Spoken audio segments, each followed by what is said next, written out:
This is a business of relationships, and it's relationships in a variety of directions.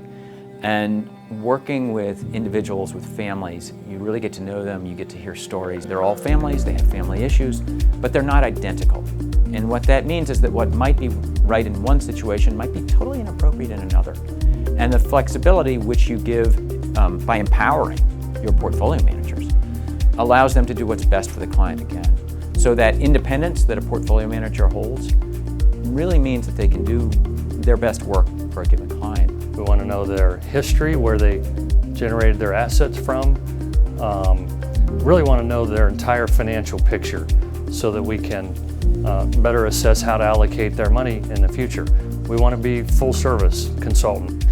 The most important thing to determine when meeting with a new client is to get an idea of what the assets we're investing are meant for. So some clients are relying on these assets to provide for income to supplement their living expenses. We also have the opportunity to work with clients that are multi-generational, so they have inherited wealth and therefore their perspective might be more long-term focused. So that really allows us to determine what their objectives are, and then that dictates how we invest their portfolios accordingly. As a primary service, we're selling the care and maintenance of this portfolio, communication, competitive return, tax sensitivity, income generation. But there's this whole secondary set of services that people expect.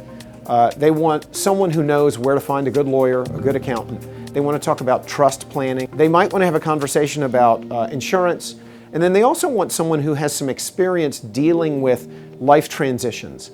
Because if you work for someone for a decade or longer, they go through normal life transitions. I think the way we communicate and care about our clients and their families and their day-to-day, and not just their investment objectives, but whether they're buying houses or whether they need to put children through college, that constant and open communication, I think, lets them trust us.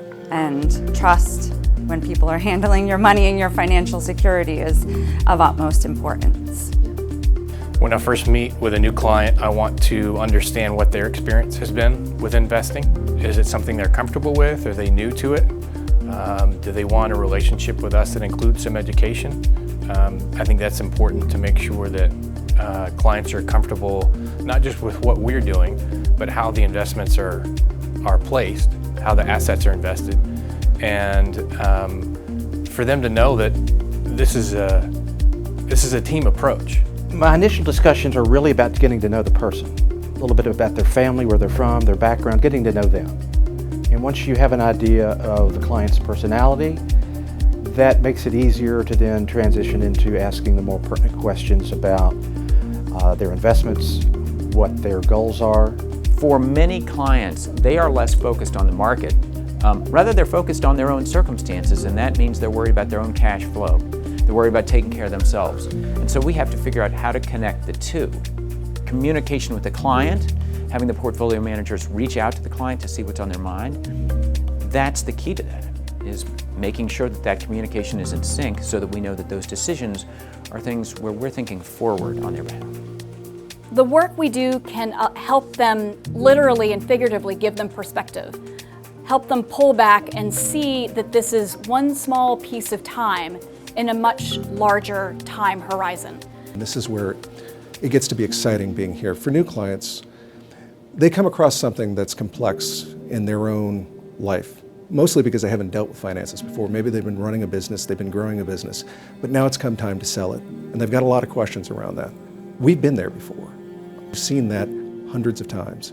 And what we're able to show them is, hey, we've seen it work this way, we've seen it work this way, and we've seen it work that way. You've been presented with 3 different structures from an estate attorney, and we can tell you the benefits, the pros and cons of each, and we can walk through that process with you because we've been there before.